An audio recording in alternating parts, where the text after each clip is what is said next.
कुछ दिख नहीं रहा मुझे।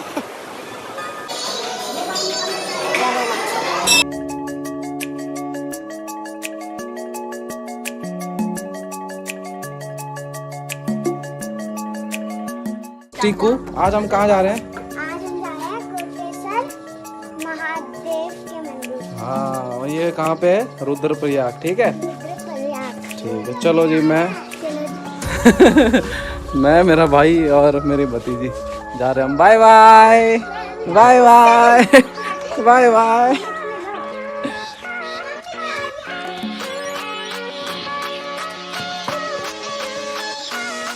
Okay, now journey begin. और ये पहुंचे हम ऋषिकेश शाम को। मेरे घर से है 9 किलोमीटर दूर ऋषिकेश और 15 किलोमीटर करीब लक्ष्मण झूला, राम झूला, लक्ष्मण झूला। तो आज कुछ ज़्यादा ही कराऊँ। और हमारे पुलिस के जवान, भले भाई जी की थोड़ी सी तोहम निकली हुई है, लेकिन बढ़िया काम कर रहे हैं भाई जी।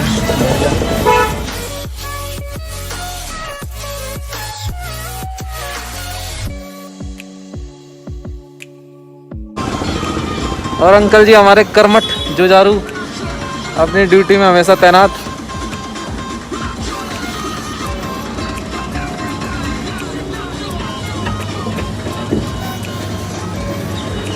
तो ऋषिकेश के अंदर तेल करीब 98 रुपये ही समझ लो। हाँ, 97.89, 98 रुपये समझ लो। और इस बात के लिए मोदी जी को धन्यवाद देना चाहूँगा। चलो भैया, थोड़ी देर में मिलते हैं आपसे। और यहाँ पे इंटरसेप्टर खड़ी है, इसने बेफालतू में मारा आते हुए चालान काटा, बेवकूफ़।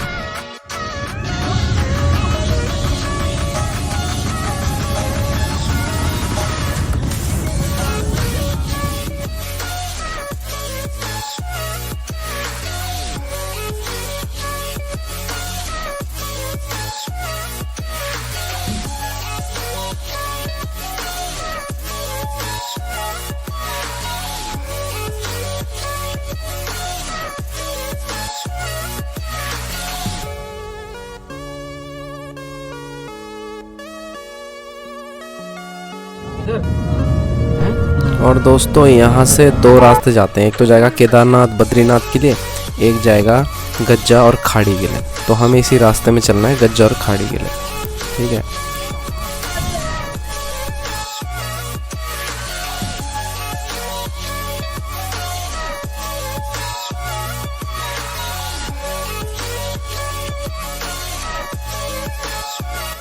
और फाइनली हम पहुँच गए बाबा कोटेश्वर महादेव के पैदल मार्ग पे। तो यहीं से पैदल चलना है नीचे की तरफ, क्योंकि कोटेश्वर महादेव आने के 2 रास्ते हैं। एक तो है टिहरी वाला, एक है पौड़ी वाला। टिहरी वाला रास्ता बहुत लंबा है, करीब 134 किलोमीटर मान लो मेरे घर से, और पौड़ी वाला 103 या 4 किलोमीटर होगा। तो यहीं से चलना है हमें नीचे। कड़कनाथ वाली धूप। दिल्ली ऐसी कि मौसम बारिश हो रही हो तो रही है, आज नहीं हो रही। दोस्तों, धूप खिली हुई है, मौसम सुहाना है, चल टिक्कू उठा। ठंडी ठंडी हवाएं चल रही है। और तो यहाँ से हम अपनी जर्नी बिगिन करते हैं, मतलब मेन जर्नी बिगिन करते हैं बाबा के द्वार के लिए। चलो जी। पानी ही पानी है।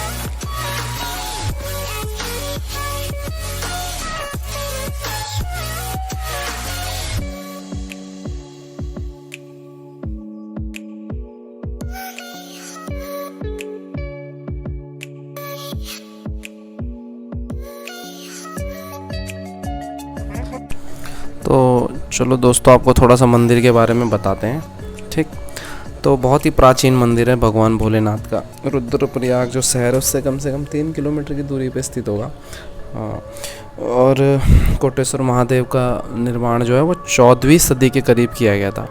और इसके बाद फिर से जो बोलते हैं उसे पुनर्निर्माण, हाँ, वो 16 और शताब्दी या 17वीं शताब्दी के बीच किया गया था। ठीक, तो 4 धाम के लिए निकले जितने भी यात्री हैं, बोला जाता है कि अगर उन्हें केदारनाथ की यात्रा करनी है तो यहाँ पे कोटेश्वर महादेव की यात्रा करना बहुत ही फलदायक माना जाता है, तभी यात्रा पूरी होती है। और बोलते हैं कि 7 जन्मों के पाप वो भी धुल जाते हैं। तो बोलो जय कोटेश्वर महादेव की जय हो।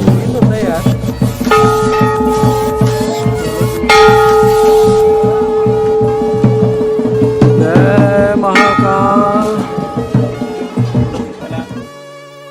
चलो अब आते हैं कि यहाँ कोटेश्वर महादेव क्यों स्थापित हुआ। तो बोलते हैं कि जब भगवान शिव ने एक राक्षस था भस्मासुर, उसको वरदान दिया था कि वो भी जिसके भी ऊपर हाथ रखेगा वो भस्म हो जाएगा। तो वो बड़ा तेज़ था भस्मासुर, उसने बोला कि चलो भगवान शिव के ऊपर ये आजमाया जाए। तो उससे बचने के लिए भगवान शिव ने यहाँ पे रह के कुछ टाइम बिताया था। ठीक, तो और कुछ लोग बोलते हैं कि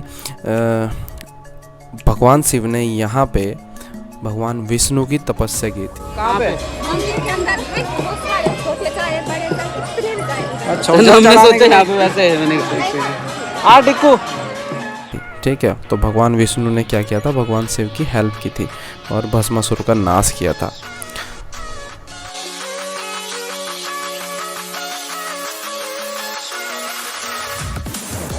और ये टिक्कू है, टिक्कू का पापा। गागरी में पानी भरना है, फिर जाना है मंदिर के अंदर पानी जल चढ़ाने। अब भाई कुछ लोग तो ये भी मानते हैं कि जब कौरवों की मृत्यु के बाद पांडव मुक्ति का वरदान मांगने के लिए भगवान शिव की खोज रहे थे ना, जब तो भगवान शिव इसी गुफा में बैठ के ध्यानावस्था में थे। तो मंदिर की मान्यता एक धाम के रूप में, केदारनाथ जो धाम है ना, उनका दर्शन करने से पहले कोटेश्वर महादेव जी का दर्शन करना बहुत ही ज़रूरी है। और यहाँ से जल लेके जल चढ़ाना है भोलेनाथ पे। चारों तरफ की खूबसूरती, वो दृश्य देखिए, चारों तरफ बड़ा ही सुंदर मनमोहक हरा भरा और पूरी हाँ हरी भरी पहाड़ियों से ढका हुआ महादेव जी डूबना है क्या का उसमें? मंदिर कोटेश्वर गहरी हो रही है। महादेव, बहुत ही सुंदर। चलो। और ये भाइयों जल तो भर लिया मैंने, अब ये जल चढ़ेगा भोलेनाथ के ऊपर। जय महाकाल।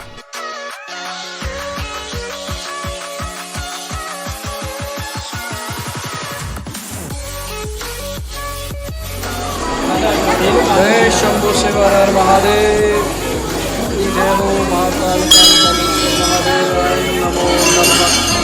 जय कोटेश्वर महादेव का अंदर का दृश्य। जय महादेव शंभु, हर हर महादेव, हर हर महादेव, नारायणं श्री।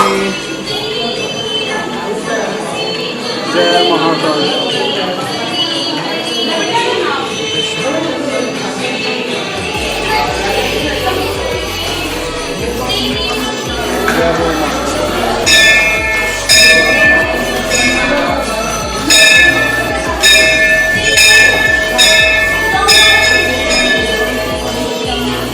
जला दी दूध दाव पकड़ के जला लगाने को।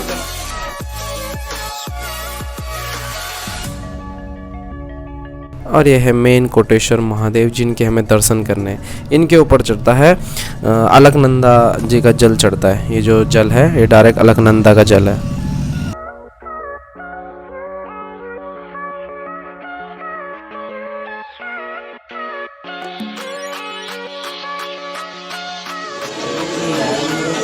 लगा पंडित जी बोल टीका लगाओ। जय हो शंभु शिव हर हर महादेव। नमस्ते कर दो।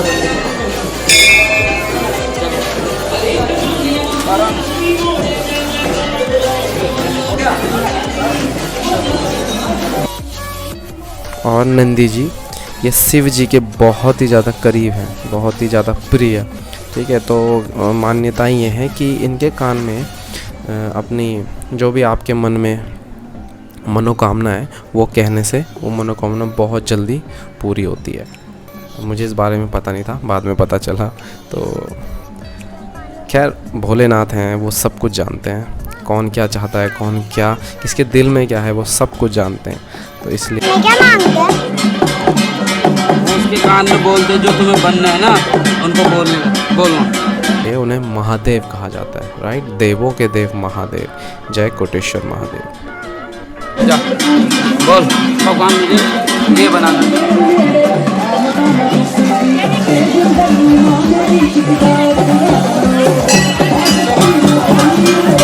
एक जगह रहना पड़ता है। यही जगह है।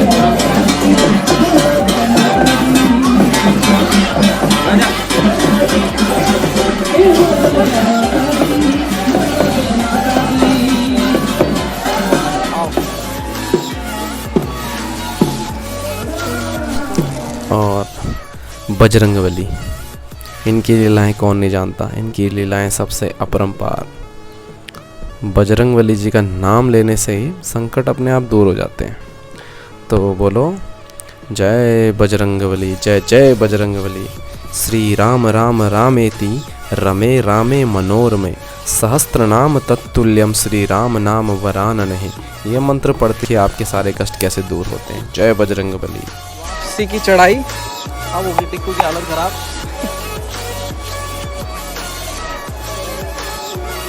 पहले ठंडा था।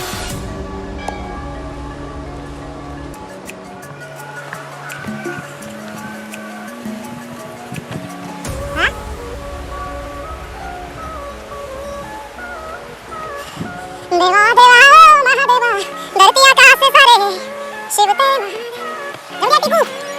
आ।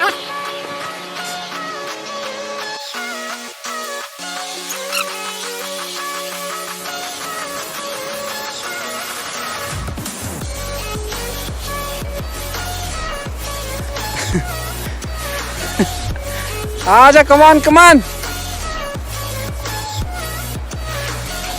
Where's the Jaws? Here's the Jaws. Where's the Jaws? Here the Jaws. चल।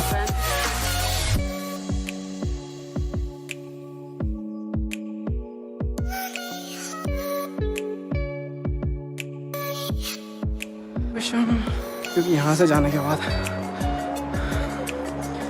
देवप्रयाग में भागीरथी अलकनंदा का संगम, फिर वहाँ से गंगा माँ भैया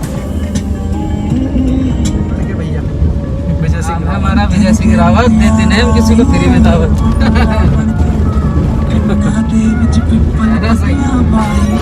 बहुत देती बल, बहुत देती पार्टी, अब नहीं रही हमारी पार्टी, खत्म हो गई हमारी पार्टी। देते देते पार्टी।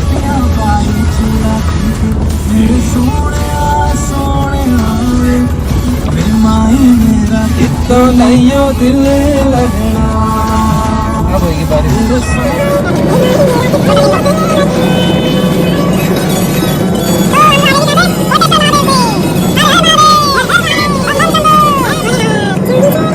बहुत मेहनत कर रहा हूँ तुम्हारे लिए। सब्सक्राइब करो, लाइक करो और शेयर भी करो अपने भाई का चैनल। तो आपको ऐसी ऐसी जगह ले जाऊंगा मैं जहाँ आपने सपने भी नहीं सोचा होगा जाने की। सारे दर्शन कराए जाएंगे, सारे उत्तराखंड के।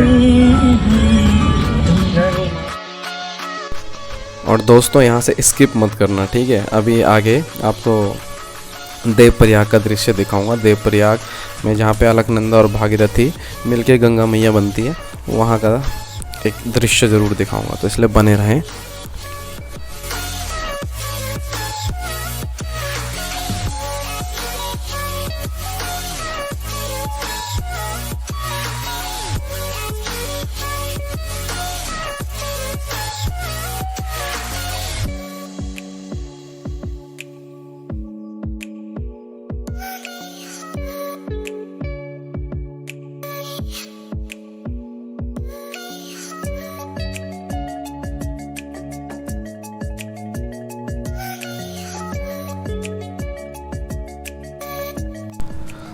तो ये लो जी, हम पहुंच गए देवप्रयाग। यहाँ पे जो एक नदी आ रही है वो है अलकनंदा, ठीक है, और एक दूसरी वाली है वो है भागीरथी, और जो ये मिल के बन रही है ये है हमारी गंगे मैया। तो पूरे उत्तर भारत में जब तक कि बंगाल की खाड़ी में नहीं गिरती हैं तो ये गंगा मैया ही कहलाती है। और यह देवप्रयाग का सुंदर दृश्य देखो, छोटा सा है, ज़्यादा बड़ा नहीं है देवप्रयाग, लेकिन बहुत ही सुंदर और मन को मोहने वाला यहाँ का दृश्य। वाओ, सो ब्यूटीफुल, मनमोहक। चलिए यहाँ से हम निकलेंगे घर की तरफ। अभी भूख लगी है तो आगे जाके कुछ खाते हैं, मिलते हैं आपसे।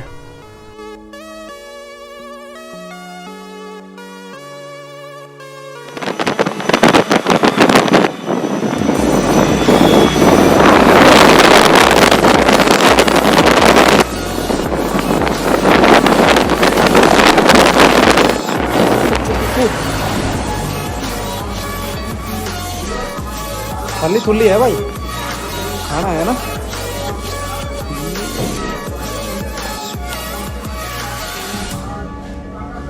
कुछ तो है नहीं टिक्को। और अब रुके हम खाना खाने के लिए।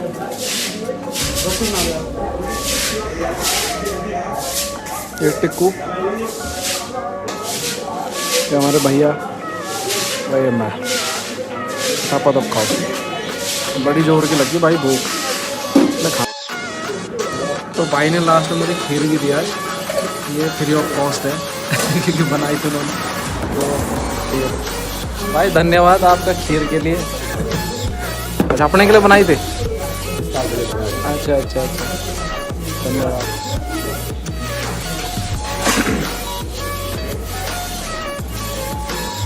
और खाने के बाद स्पेशल गर्मा गर्म चाय। भाई हम पहाड़ियों का खाना चाय के बिना तो होता नहीं पूरा। क्या दो वाटर मस्त। चलो दोस्तों मिलते हैं चाय पीने के बाद।